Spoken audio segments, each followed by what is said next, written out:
Welcome, Mr. Ritesh. We have come to the last day of the winter school session, and today is the first session of the last day. I welcome today's resource person, Mr. Ritesh Agrawal, for this platform. He is currently working as an engineering manager at Cyber. He's a cybersecurity enthusiast, and he has earlier worked as software engineer at HackerEarth. Mr. Ritesh has had exposure to different technologies like Python, Django, Docker, Ansible, blockchain, AWS, MySQL, React.js, etc. Till now, he has had experience of developing 4 products from initial stages to deployment phase. He is also the co-organizer of Bang Pipers, that is Bangalore Python user group, responsible for organizing monthly meetups. With this brief introduction, I hand over to Mr. Ritesh Agrawal for a session on introduction to cyber reconnaissance. Over to you, Mr. Ritesh. Thanks a lot for a great introduction. I think I'm humbled for the introduction. I'll quickly share my screen to get started. So I hope my screen is visible. I think just to provide the details about why this topic. So as we know that in the cybersecurity, there are different type of things that we need to cater, right? So when we say cyber reconnaissance, okay, like before we start, I think I have already been introduced just a formal thing about myself. So I'm working as an engineering manager at Cyber. It's been close to 4 years at this organization. I like to be part of the community as well. So being part of the Bangalore chapter of the Python group, and as well being part of the co-chair for the PyCon India conference for 21 as well. So yeah, that's very quick, brief details about me. You can always reach out to me at my mail address or connect over LinkedIn. So yeah. Now, before moving to the reconnaissance, I want to make sure that why the reconnaissance is so important, and just to provide you a glimpse of where reconnaissance fit in the overall cybersecurity architecture. So let's say if we talk about attack planning, so let's say if we'll not be talking about cyber reconnaissance first. Let's talk about reconnaissance in general, because reconnaissance is a general term coming from the military background, where we want to gather as much information as possible about the target before taking any step or taking any attack. So taking a step back from reconnaissance, let's talk about attack planning. If you need to attack any of the target, like let's say any financial institution, or it could be anything, right? So what are the phases that you need to plan so that the attack could be completed in a successful way? So the first phase, so there are different phases of I would say attack. So in this, you can mention that the first phase that comes is reconnaissance, which means that we want to gather as much information about the target as possible. So that's one of the idea of it. So that's reconnaissance about it. So I think I want this session to be interactive. Like I deliberately kept the session the slides or the content is relatively lesser, from the content time perspective, because I think I wanted to know your thoughts, discussion around it. So I think we could get more details and understand it better. So again, coming back to the original question, let's say if anyone wants to attack any of the target, like let's say any financial institution, so what are the things that you yourself will suggest that we should first plan before any attack? Anyone would like to either comment on the chat or unmute themselves? What are the things that you will suggest before doing any attack? Anyone? I think I'm just, let me see if I can access chat as well. Yes, I can. Target needs to be known. I think, yeah. First of all, to whom we are targeting? Is it where the target is, the location of the target, right? So I think that's the foremost thing that we need to do, like gather the information about target, which thing we are targeting, and then the properties of the target, right? Let's say, I think in movies we have seen multiple times, let's say if it is a bank or something like that. So what you will be seeing that how many chest or the lockers they have, where is the money kept. So in that you want to gather the information about target. So in that anything for the if we talk about the financial institution, so specific to that, or a building is there, so what you would suggest that apart from this, what else we should come to know before doing the attack? IP address of the target, yeah, makes sense. Though I think we'll come to the digital world for later on, like a little bit towards like when we move to cyber reconnaissance. I think my current focus is mostly towards general reconnaissance. You want to physically go to the institution or the building and plan an attack or conclude the attack. What someone would do if you need to physically move there. Yep. Attack tools make sense. Like what will you do? I think if you want to break a lock, then you need a set of keys or hammer, or could be anything, right? So there could be multiple things. So I think if we talk about reconnaissance, the first thing could be around, are there any security guards? What are the security guards doing? What do they have? Right. So I think, yes, Raghvendra mentioned need to know the security. That's perfect, right? Are there any security cameras in place? Are there security guards in place? If the building is there, so what is the building structure? How many gates are there? How many windows are there? What's the schedule of the guards? I think, again, taking the movies example, you would have seen multiple times that the attacker see that, okay, guards are going to the left side, will be targeting the right side. So that would be one of the things you would like to know. Yes, intent of the attack. I think the next part is on the, like, that will come towards your motive, but that will help in the reconnaissance for you, because your target is to get some amount or something else. So you need to know that what you want to do. Otherwise, okay, you go to some other buildings, some other place, and then you found out, okay, the things that you were required were not even in that place. So once your intent is clear, then you could target the attack very well, that, okay, is there any backside of the building through which we can go inside it? So that comes under the reconnaissance, finding the weak links, basically, or gather as much information about the target as possible. Then weaponization. Weaponization, we can say, is preparing our weapons accordingly.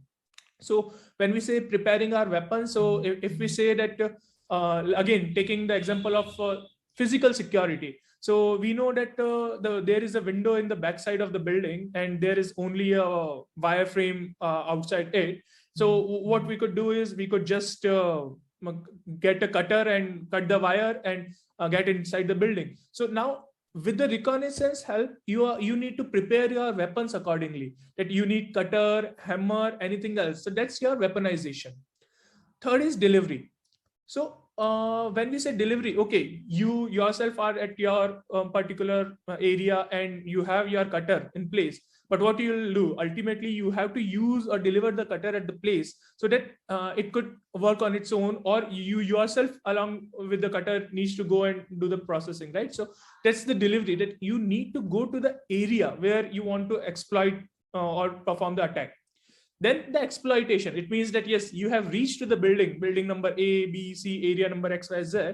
You have reached to the delivery area. Now you need to do the exploitation. You need to run the cutter now, that, okay, the building wireframe needs to cut. Then it's the installation. Now you need to go inside the building, because the exploitation has been done. Whatever vulnerability you found out has been exploited. Now you will be going inside the building. So that's the installation. You are going inside the premises.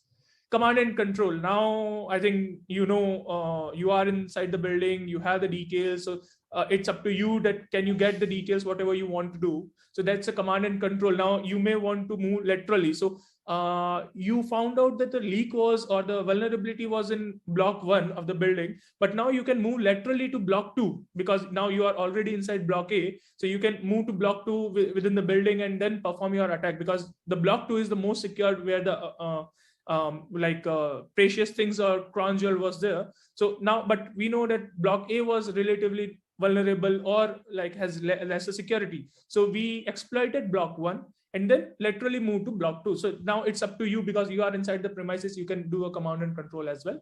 And then action on objects is, once you have all the access, it's up to you what you want to do, like any precious things or other things that you want to achieve and other things could be performed. So that are the general attack phases that are required to be like general tactics that are used to required to plan at the time of planning an attack. So any questions here, any clarification required, or I think we can discuss more on the example side, or anyone has any other example like in this, that, okay, can this be also an example of reconnaissance weaponization? So any thoughts here?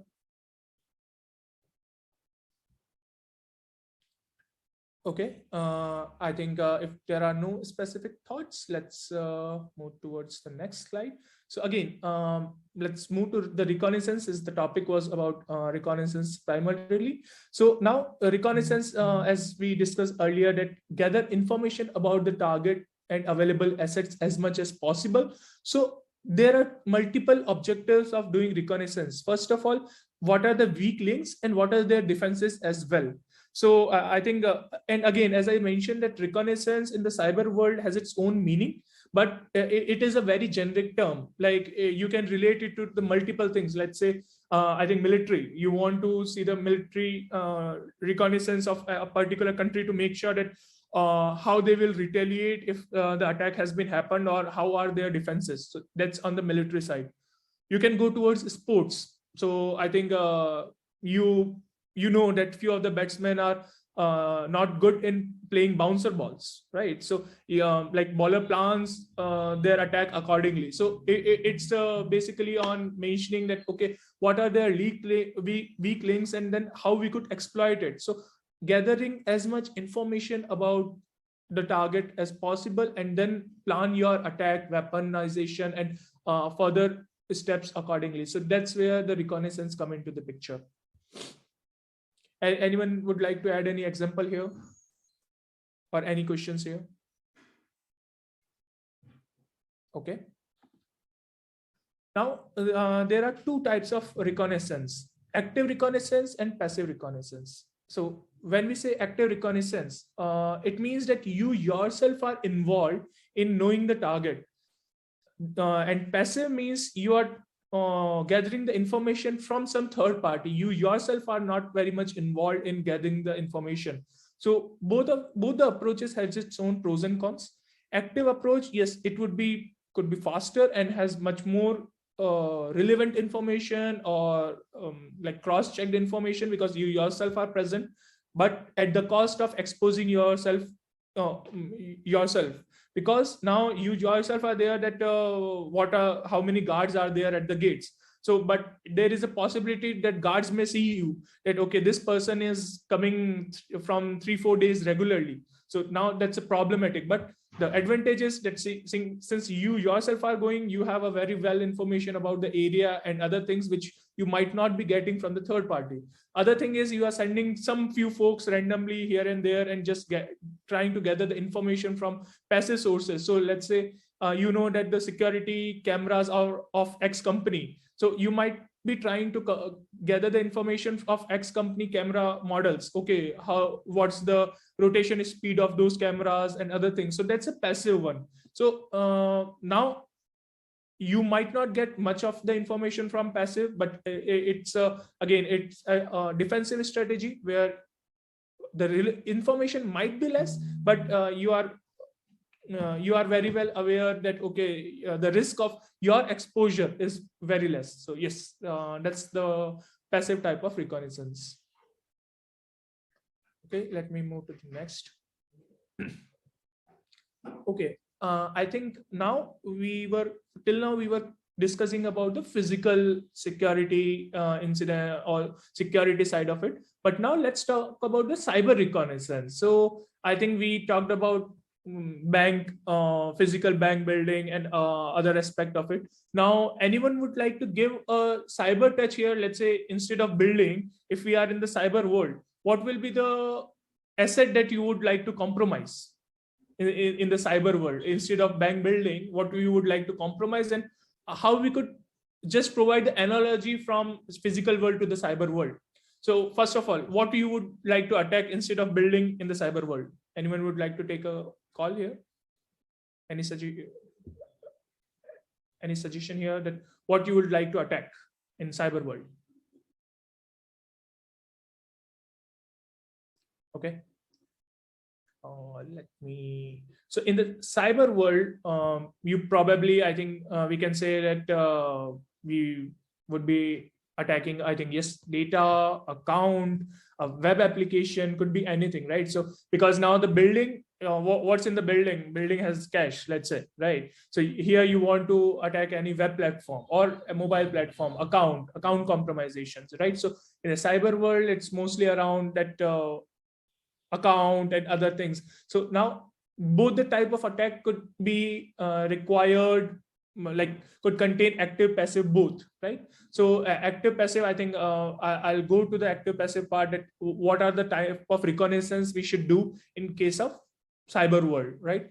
So yes, I think as mentioned, server containing confidential info, that's very well case of like you want to gather the information about someone or something, and then you might be using that information, either you can sell that information or you might be using that information for further attacks. So yes, that's could be a confidential, that could be a attack you would like to do. So but yes, if we know what kind of attack we someone can do, then I think we can put our defenses accordingly as well. So yes, knowing both sides of the story, it should be there, because then you can find your defenses accordingly, right? Now if we talk about active and passive types reconnaissance, so any idea what type of reconnaissance you could do on a digital system or on a cyber system? So I think one chat info is national security measures with objective of terrorism. Yes, that could be a motive, definitely.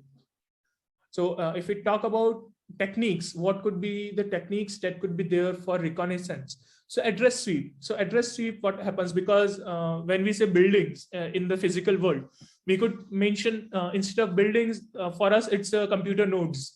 And each node or host has its own IP address, right? So we want to know that this particular systems or the platform has what range of IP addresses. So you want to know the address sweep, that how, like IP address from x.x.x to x.x.x.255, which all IP addresses are valid, on which machines the addresses are, like which machines of the IP addresses are up. So that's the address sweep. You want to sweep the whole address range from so that you want to know, okay, which hosts are up. So that's called address sweep.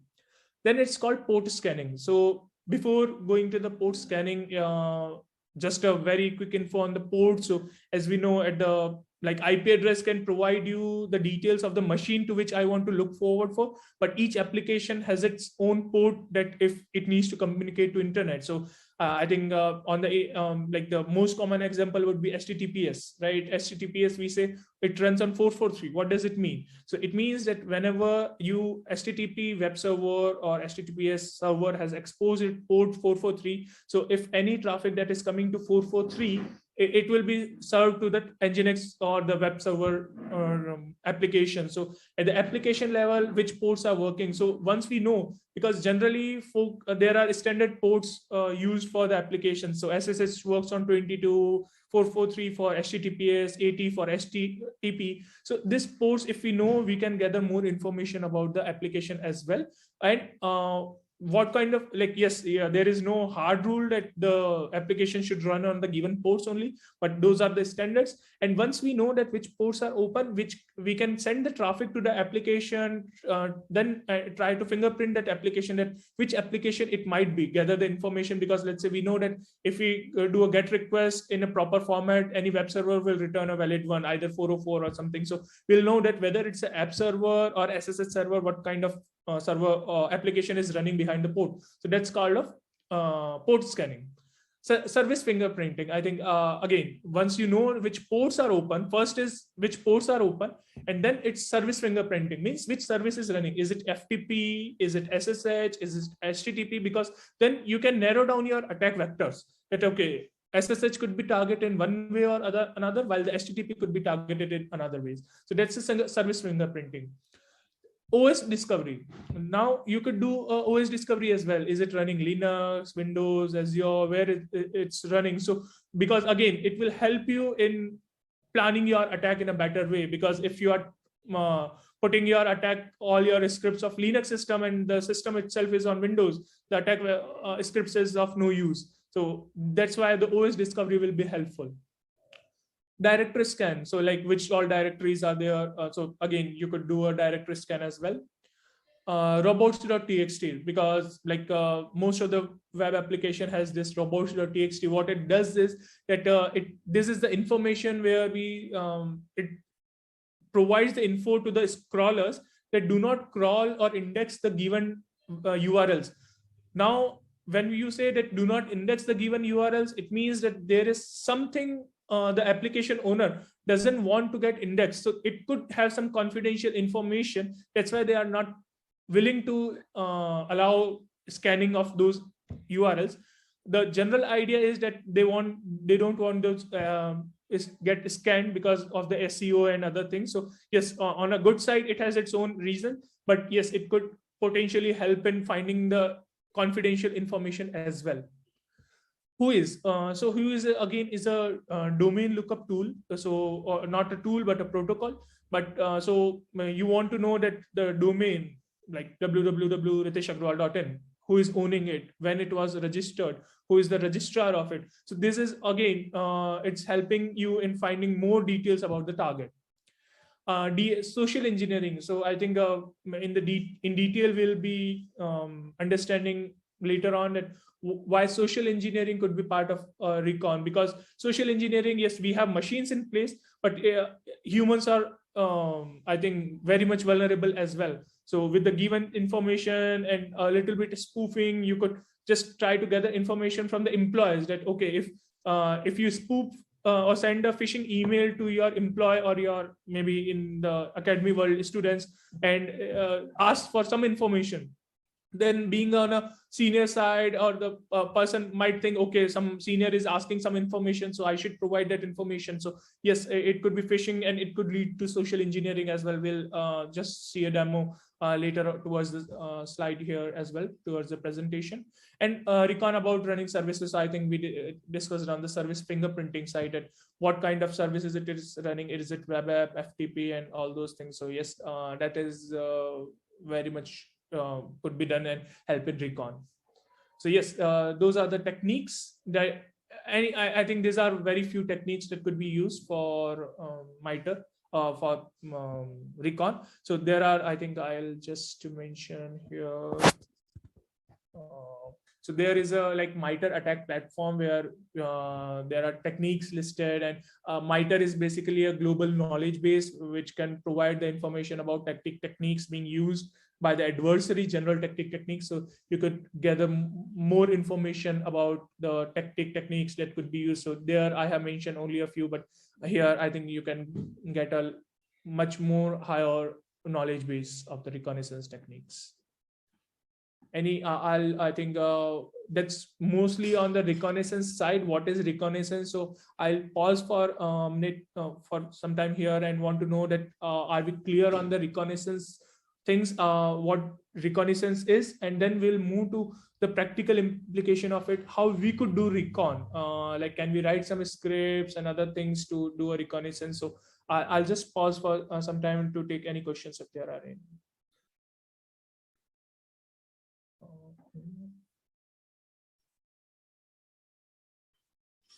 Okay, if there are no questions, let me move forward. So now the question is how. So I think since we will be focusing on the writing some scripts, so I think I want to give the overview of the socket programming of Python. So like we'll be using the Python language. So anyone here not familiar with Python or would like to know more details, please let me know. I think I'll get in details of Python as well. But I think here we will be using very simple constructs of Python, so it should be good. So now socket programming. So what socket programming is all about? So What socket is it's just an endpoint to communicate between two processes. Now, the two processes could be running on the same machine or a different machine. So yes, we generally say, okay, we are connecting for HTTP, so we are creating a connection. In this case, it's between two machines, but it's need not to run on two machines because you are just exposing the port. So it could be on the same machine and a different machine as well. To talk about the Python construct, so like in Python, as we know, the libraries are very well supported. So here we just, to create an endpoint socket, we just need to create a constructor here of the class socket.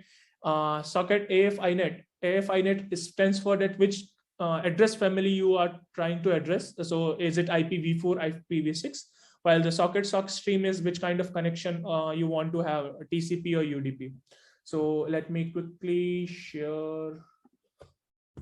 So the first thing what we'll be doing here is that let's quickly go through just do a quick HTTP GET call using the Python socket. That's all, because we know that HTTP is also a web server will be running, and then HTTP is just data we are providing. So if we just, I already have Python script available.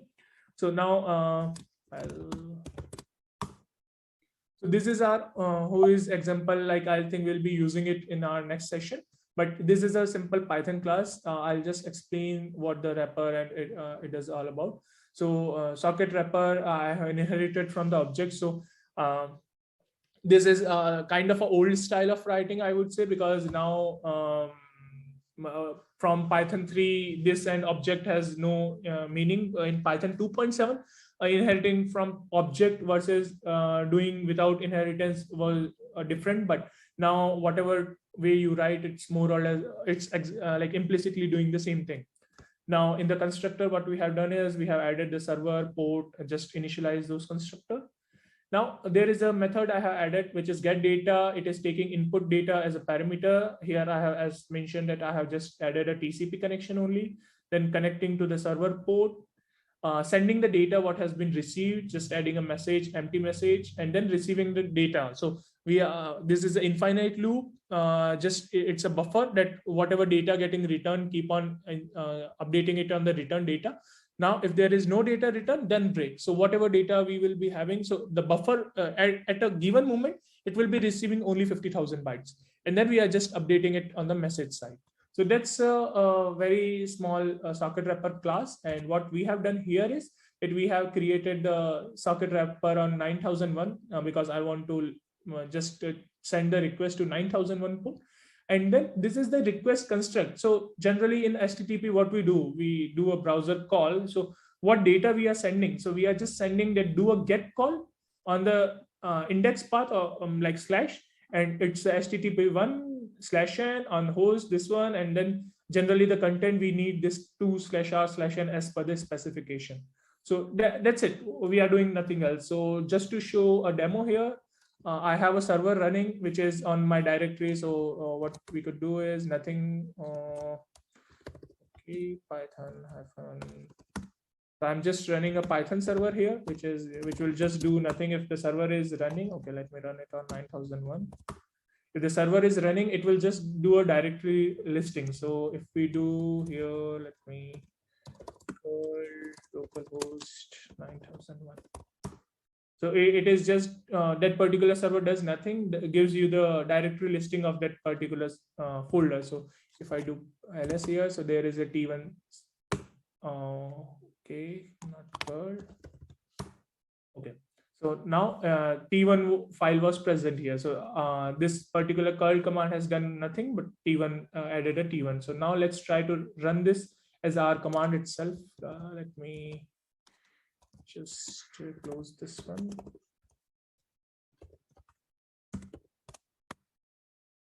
So I have added a debugger just to provide you the info that how things are working.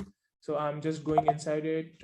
Here it is doing nothing, initializing the server. So the server value I have done is localhost, port is what, 9001. It has initialized the port.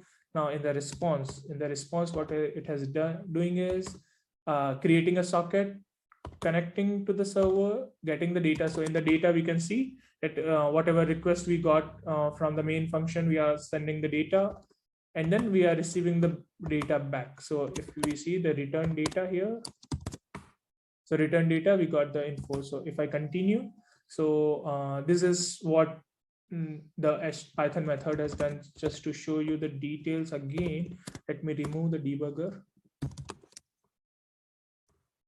So what it has done is Python script the same simple socket creation and getting the response from there. So that's how the communication from the socket could be done.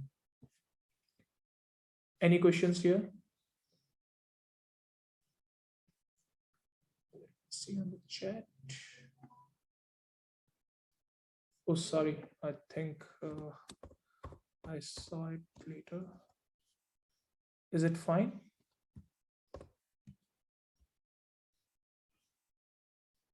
Okay, I'll continue. So now I think the next part that we have is the port scan, like how the reconnaissance happened. So we talked about a technique called port scan. So what does a port scan do? So port scan will help in finding the open ports within the platform or within the system. So it could be on your, as we discussed earlier, that it could be on your machine or it could be on some other machine as well. So there is a script. Let me quickly open this port scanner. So again, simple Python script. Let me explain this script quickly, how it could help. So this is the main function, just a normal function, nothing about specific about the name. I just called it name. It takes argument IP and port range, which port range you want to check whether it's available or not. Then I have just mapped the port details because it is taking a string. So the output will be, it will be creating a tuple, which is integer of 1 to 1024 for which port ranges you want. Then we are just iterating over the port range, creating a socket. And in this way, currently I'm just checking that connect on that particular port, if the connection can be established or not. So by default, the status is closed. If the result is 0, means the return value is fine, which is like usual case. So it means that the status will be open, and then we are just printing that value. Now, when we say underscore name is equal to main, so that's a Python construct. It means that you are running the script directly, not from any library or something. So when I say Python port scanner, it means you are running the script directly. So that's where we say that module name is main. Now here I'll be taking few arguments here. So one of the argument would be the IP address and the other would be the port. So here if it is the arguments are less than 2, because we need at least few of the arguments IP address, so it will say invalid arguments. By default, the port range has been selected as 1 to 1024, but if someone has provided the range, then it will scan in that port range. So that's again very simple script that can help in creating a port scanner. Let me try running that port scanner once on my machine. So we know that I have created a server which is running on 9001. So at least since this is listening on 9001, so at least 9001 should come as an open port, right? So let me quickly run it. Let me first create my environment. And then Python port scanner 127001. And we can say 8995 to 9002. So here you can see that all other ports are closed, while the 9001 port, because it is running a HTTP server, which we created here, so it's open. So yes, this is a very simple port scanner. Yes, we have here used a very simple technique where we are creating a TCP connection, but the port could be used for UDP and multiple other things. So there could be a complex logic, but yes, if you just want to see a very simple port scanner, this is how it could be used. Any questions here on this? Okay. Now, moving on to the next part where it is who is detailed. So again, you are doing the reconnaissance about the domain this time now. That who is this domain, who is the registrar, and all other things. So through this, it could help you in finding more details about, okay, where the name servers are, who is the registrar and other things. So let me try see Python, which one? No, who is. So now who is, it is saying enter domain. So let's say I want to get the information where the organization I'm working at. So now it will provide you the name server. So AWS we are using, and like again depends on the configuration. There are a few things that you, when the domain was registered, who is the registrar and other things you can find. And most of the details are get masked here. So let me quickly open the who is example. So now I think the socket wrapper we discussed earlier, because it's a very generic socket wrapper. It doesn't know about any context. Given the data, it will just send the data and receive the data and return the value. So it's a generic socket wrapper. While this is the main function where we say enter domain and then domain server. So this is the list where you could find it. Oh, so who is a protocol which could provide you the details about the domain, and where you could find the details about the domain. So here I have added it in the comments. So who is server list. So currently I have used a VeriSign, which is responsible for like different .com domains and other things. So yes, here we are printing the domain, and the socket wrapper is doing nothing. It is just providing and getting us the detail of the domain. So that's it. So because what we need to do is that here the domain server is different. So domain server will be our who is one. So we are just creating on the server part, and then we are just providing the details that, okay, here in the socket wrapper, I have already added the port as 43 by default, because just wanted to provide the domain server or the who is port. So who is running on protocol is works on the port 43. So that's why I do not require any required to provide any port details here. So, and get details is what domain details you want to have, and it is just printing the value. So that's how the socket wrapper or domain would work. So this is with this script, you are providing the who is example and running the who is reconnaissance. Now there is another tool which is called Nmap. So Nmap tool can help you in providing a tons of information about a given target. Like I think we created port scanner and other things. So those things are already built in, which with much more sophisticated techniques. So yes, Nmap is being like very well-known tool for reconnaissance and even the attack as well. So generally, like yes, there could be different things you could do with the Nmap, and it's basically a scanner. So yes, I'll quickly show you the script for Nmap scanner as well. So here I had just, because again, the advantage of Python, right? So in Python, we could just use the package. Yes, but before using this package, we need to make sure that the Nmap binary is being installed in the application, because it is just an interface to talk to the binary. It itself is not that package. So Nmap, we are just doing a port scan, using a scan, starting the scan and just checking what are the open ports. So that's again, very simple application or a script to do a port scan using Nmap.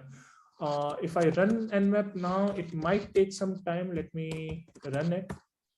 So it has started the scan, but I know it will take some time, because it uses, like, it depends on your if you are using for your own application as a threat assessment, or like from the defensive side, it's fine. You could run all the script with the faster runtime, like a faster execution. But if it is on the attacker motive, then generally folks don't want it to run faster, because it could be detected in the intrusion detection systems. So now Nmap runs has its own pace, and yes, you can configure it whatever is required. So I'll just show you the result. Okay, it has been found out, like it's completed. So I think few of them are like Apple AirTunes tunes ports.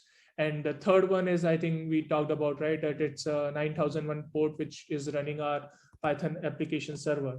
So it has, like, you can see that multiple requests has been sent by Nmap with different target, like this binary code option, SSTP. So Nmap itself has done the directory scan and different things to make sure that what kind of information it can get from from the service. So because it knows that yes, port is open, now it is trying to gather as much information as possible. So yes, here on the port 9001, it is saying that yes, Python is 396 and all other information, header and other things. So this is how Nmap could be used for the directory scan or like for the reconnaissance as well. Now we have, I think we talked about other tools, I think, but one of the important aspect of reconnaissance could be a social engineering. So I think I'll like to share a video here, show a video here to provide you the information that how social engineering could be used in terms of reconnaissance. So let me quickly try Les Mills Plus free for 30 days.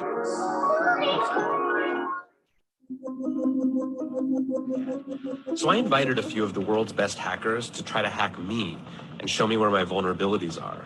And now I'm going to meet them in Las Vegas for DEF CON, the biggest hacker convention of the year. They're going to hack me using social engineering, which is essentially hacking without... Is the sound proper? Can anyone come?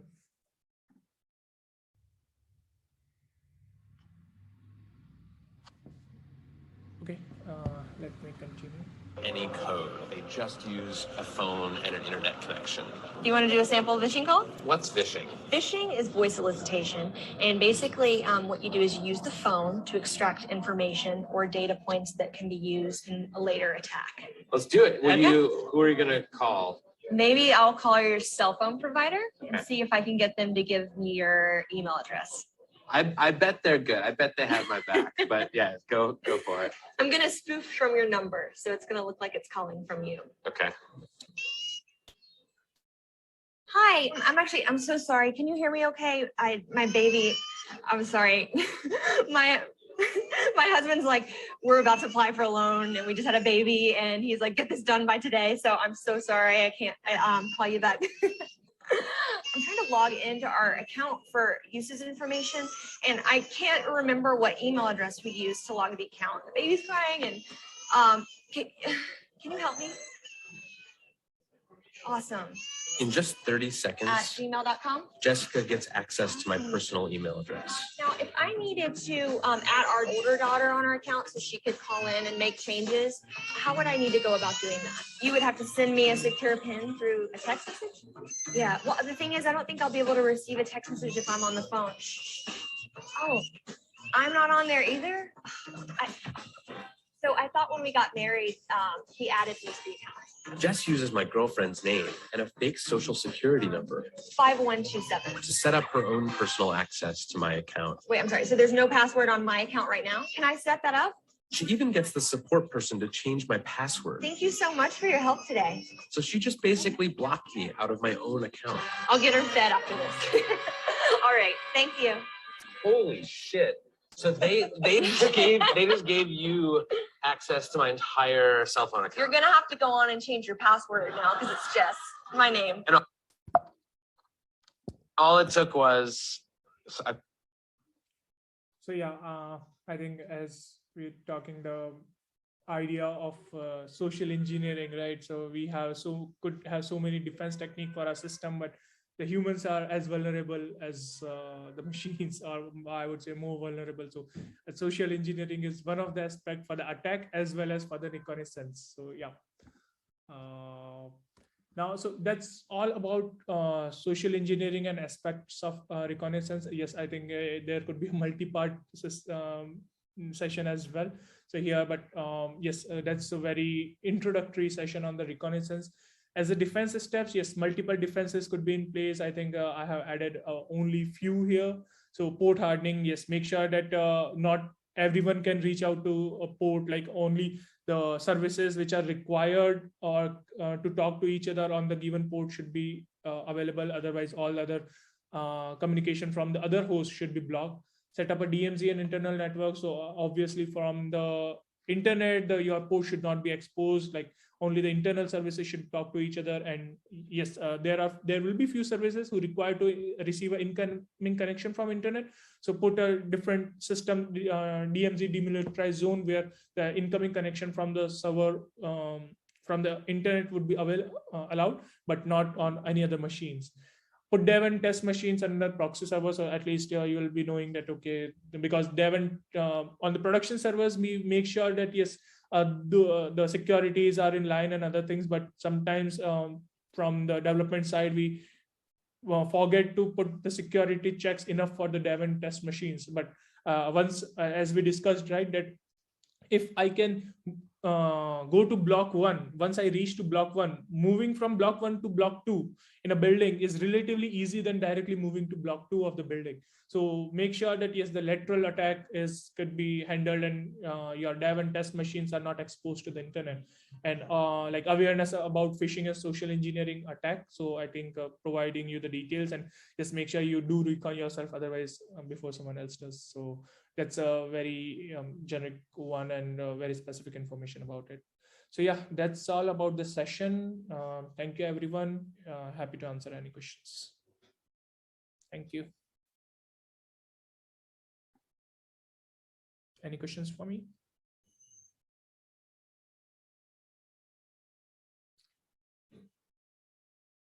If no, then I'll hand over to the host for conclusion.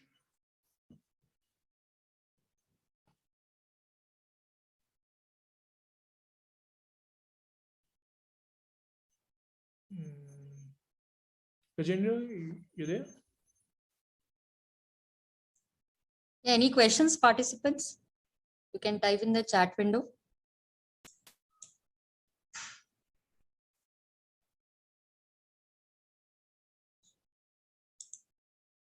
You could as well unmute yourself and speak. Yeah, I think because in this kind of discussion, it's more on the views that because it's a very open-ended thing, like there could be multiple approaches here. So yes, anyone would like to mention any other approach or any questions, happy to answer.